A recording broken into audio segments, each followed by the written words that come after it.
Hello बच्चों, नमस्कार। स्वागत है आप सभी का सीएचएस के तैयारी के लिए एस्पायरेंट्स हेडक्वार्टर की इस ऑनलाइन लर्निंग प्लेटफॉर्म पे। तो यदि आप कोई भी हिंदी साहित्य की वीडियो खोज रहे हैं जो आपको मिल जाए और वो भी आपके सीएचएस के लिए, तो ये वीडियो बिल्कुल आपके लिए होने वाला है। इससे पहले बात करें तो हमने 4 पार्ट में आपके हिंदी साहित्य के वीडियोज को कवर किया है। यदि आप उसे नहीं देखे हैं तो पहले उन सभी को देख के आइएगा और उसके बाद ये 5वां पार्ट देखिएगा। पहले वाले पार्ट में मैं थोड़ा सा चर्चा कर दूं, बेसिक बातें हमने पढ़ी थी पहले वाले पार्ट में। दूसरे वाले पार्ट बेसिक के साथ साथ हमने देख लिया था जो आदिकाल था उसके बारे में चर्चा किया। पार्ट 2 में हमने चर्चा किया था रीतिकाल के बारे में, भक्ति काल के बारे में, ठीक है। पार्ट 3 में हमने रीतिकाल, ठीक है, रीतिकाल के बारे में चर्चा किया था। और चौथे पार्ट से हमने आधुनिक काल को देखना स्टार्ट किया था। आधुनिक काल में मैंने आपको भारतेंदु युग के बारे में पढ़ा दिया है। भारतेंदु युग, द्विवेदी युग, ठीक है, और उसके अलावा जो है आपके पास शुक्ल युग, इनके बारे में पढ़े थे। आज हम लोग जो पार्ट 4 में पढ़ने वाले हैं वो है आपके पास उत्तर छायावादी युग। तो उत्तर छायावादी युग जो है आपका 1943 के बाद माना जाता है और इसे हम लोग कई डिवीजन करते हैं: प्रगतिवादी युग, प्रयोगवादी युग, नई कविता, नवगीत, ठीक है। क्वेश्चन आपके किस तरह से पूछे जाते हैं? तो पूछे जाते हैं यही, जो कोई कवि का नाम दे दिया और पूछा जाएगा ये किस काल के कवि हैं, ठीक है, इनकी रचनाएं क्या हैं, इस तरह की बातें रहती है। तो आप इधर तो ज़्यादा डिटेल में आपसे नहीं, तो फिर भी मैं आपको यहाँ पे कवर कर दिया हूँ जो प्रगतिवादी युग के जो है वो कौन कौन से कवि थे, ठीक है। तो पहले जो है इसमें फेमस कवि है वो है नागार्जुन, ठीक है। नागार्जुन की रचना थी भस्मासुर, वो प्रयोगवादी कवि थे।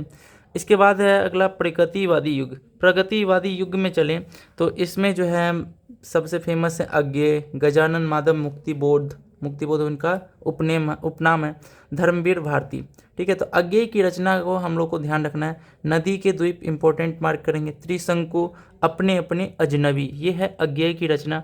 उसके बाद है आपके पास गजानन माधव मुक्तिबोध, इनकी रचना है चांद का मुंह टेढ़ा है। चांद का मुंह तो आपने देखा नहीं, बट ये रचना है उनकी, तो देख लीजिएगा। अगला है धर्मवीर भारती। धर्मवीर भारती का एक अंधा युग और एक गुनाहों का देवता। गुनाहों का देवता सबसे फेमस है। आप कभी टाइम मिले तो आप ज़रूर पढ़िएगा, आपको फील होगा जो सच्चे प्यार की अनुभूति क्या होती है आप समझ नहीं पाएंगे, ठीक है। तो ये हो गया बात। अब इसके अलावा आगे चले तो हमने बात किया था उत्तर छायावादी, जिसके अंतर्गत प्रगतिवादी, प्रयोगवादी, नई कविता, नवगीत आते हैं। उत्तर छायावादी युग को ही हम लोग छायावाद उत्तर युग भी बोलते हैं, शुक्लोत्तर युग भी बोलते हैं, ठीक है। तो इसमें जो है और अन्य जो कवि हैं वो है आपके हरिवंश राय बच्चन। नाम तो आपने सुना ही होगा, हरिवंश राय बच्चन।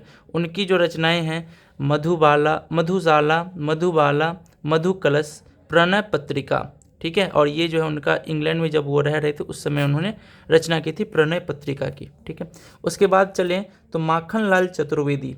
माखनलाल चतुर्वेदी की रचनाएं हिम तरंगिणी और पुष्प की अभिलाषा। तो पुष्प की अभिलाषा आप ध्यान रखेंगे, इससे एक लाइनिंग वाली भी क्वेश्चन आपसे पूछा गया था।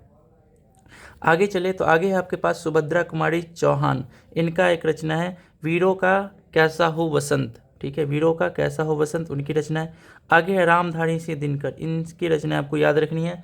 उर्वशी, कुरुक्षेत्र, रश्मिरथी, रेणुका, रसवंती, संस्कृति के 4 अध्याय, ये सभी रचनाएं हैं रामधारी सिंह दिनकर को, जिनको हम लोग क्या बोलते हैं, राष्ट्रकवि भी बोलते हैं। अगला है आपके पास नागार्जुन। नागार्जुन का मैंने बताया था भस्मासुर, ठीक है। प्रेमचंद्र, प्रेमचंद्र की रचनाएं देखो, सेवा सदन, रंगभूमि, गबन, कर्मभूमि, गोदान, ईदगाह, निर्मला। तो ये सभी रचनाएं प्रेमचंद की रचनाएं हैं, ठीक है। तो यहाँ तक हम लोग आज के पार्ट में बस यही है, और इसी के साथ जो आपका पार्ट 5 भी समाप्त होता है। और इसमें हमने हिंदी साहित्य का सारा जो भी आपके लेवल के लिए था वो मैंने इसमें कवर कर दिया है। तो अगला जो पार्ट होने वाला है मैं हिंदी साहित्य को लेके ही आगे चलूँगा, और इसमें जो है हम कुछ जो है पीवाईक्यू का संकलन देखेंगे, जो आपके 9th और 11th में किस तरह के पीवाईक्यू पूछे गए प्रीवियस ईयर क्वेश्चन, जो कि मैं इसमें व्याकरण को कवर नहीं करूंगा, मैं अभी बस कवर करूंगा हिंदी साहित्य को, हिंदी लिटरेचर को, क्योंकि वो वीडियोज आपके पास नहीं मतलब आपको ज़्यादा नहीं मिले हैं ये वीडियो, ठीक है। एमसीक्यू फॉर्मेट में बहुत सारे लोग करा रहे हैं, बट आपको थ्योरी एक जगह नहीं मिला, इसलिए मैंने ये वीडियो आप लोगों तक पहुँचाने की कोशिश की है। तो हम लोग देखेंगे पीवाईक्यू, जिसमें जो है आपका रचना एवं रचनाकार दिखाऊंगा, जिससे आप ये पता लगा लेंगे जो इसमें कौन कौन से रचनाकार आपके लिए इम्पोर्टेंट हैं। और इसके बाद हम लोग देखेंगे इसमें जो कुछ फेमस लाइन्स हैं, ठीक है, कुछ प्रमुख कथन हैं, जैसे नारी तुम केवल श्रद्धा हो, इस तरह की बातें हैं, ठीक है। तो वो लाइन्स देखेंगे। इसके अलावा कुछ और भी अन्य मिक्सिंग टाइप के क्वेश्चन आते हैं, तो वो सभी चीज़ को हम लोग एक वीडियो में उसे कवर कर लेंगे। ठीक है, तो बने रहिएगा अगले वीडियो के लिए, और वीडियो अच्छा लगा हो तो लाइक कर दीजिएगा, बाकी सभी चीज़ें आप पे डिपेंड करती हैं। ठीक है, तो मिलते हैं हम लोग किसी अन्य वीडियो में, तब तक सभी को थैंक यू, धन्यवाद।